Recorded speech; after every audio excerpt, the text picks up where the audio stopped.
Hosni Ahmed était un homme politique et leader révolutionnaire algérien, né le 20 août 1926 à Ahmed dans la commune des Aït-Yahya, dans la région de Kabylie, et décédé le 23 décembre 2015 à Lausanne, en Suisse. Hosni Ahmed était un homme politique et leader révolutionnaire algérien, né le 20 août 1926 à Ahmed dans la commune des Aït-Yahya, dans la région de Kabylie, et décédé le 23 décembre 2015 à Lausanne, en Suisse. Il est l'une des figures emblématiques de la lutte pour l'indépendance de l'Algérie et il a joué un rôle crucial dans la politique algérienne post-indépendance. Hosni Ahmed a grandi dans une famille engagée politiquement et socialement. Dès son plus jeune âge, il a été exposé aux idées nationalistes et a été témoin des injustices de la colonisation française en Algérie. Il a fait le lycée de Ben Aknoun avec d'autres figures du nationalisme algérien. Cet établissement a été le terreau de l'éveil de cette jeunesse. Ahmed s'engage très tôt dans le mouvement nationaliste algérien. En 1943, à seulement 17 ans, il rejoint le Parti du peuple algérien, PPA, dirigé par Messali Hadj. Il devient rapidement un membre influent et un fervent défenseur de l'indépendance de l'Algérie.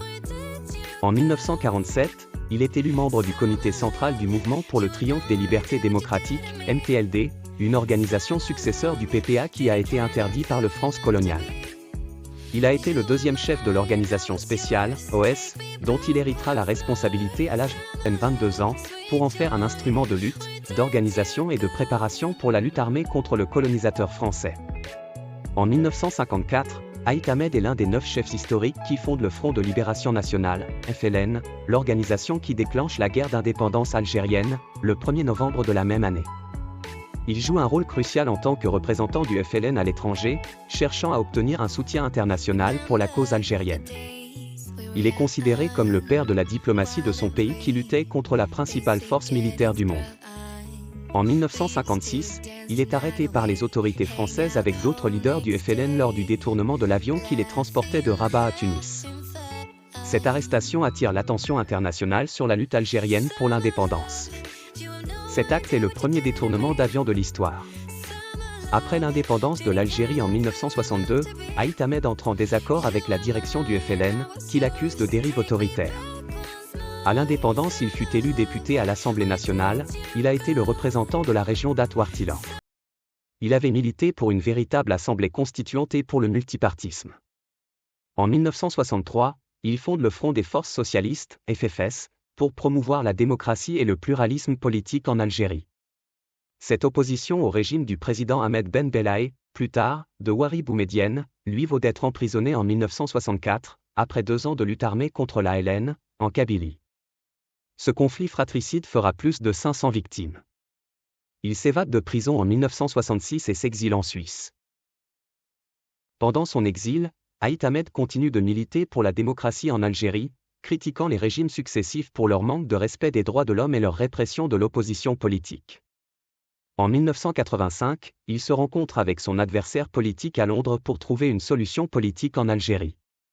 Cette rencontre rentrera dans l'histoire sous le nom « La rencontre de Londres ». En 1989, après des réformes politiques en Algérie, il retourne dans le pays pour participer à la vie politique. Cependant, la montée de la violence pendant la guerre civile algérienne dans les années 1990 rend son engagement sur place difficile. En 1999, il se présente aux élections présidentielles mais il se retire, en pleine campagne, dénonçant la fraude. Ahmed se retire progressivement de la vie politique active dans les années 2000, tout en restant une voix influente pour la démocratie et les droits de l'homme en Algérie. Il meurt en 2015 en Suisse. Sa mort est suivie d'un deuil national en Algérie, reconnaissant son rôle historique dans la lutte pour l'indépendance et la démocratie. Il marquera l'histoire par son refus d'être enterré à El Alia, cimetière officiel, préférant être inhumé dans son village natal, à côté de ses parents. Par cette décision, même mort, il coupe l'herbe sous les pieds d'un pouvoir qui voulait récupérer sa mort. Hosni Ahmed est souvent célébré pour son engagement inébranlable en faveur des valeurs démocratiques et son opposition au pouvoir autoritaire. Il reste une figure respectée parmi de nombreux Algériens et est considéré comme un modèle de résistance et de lutte pour la justice sociale.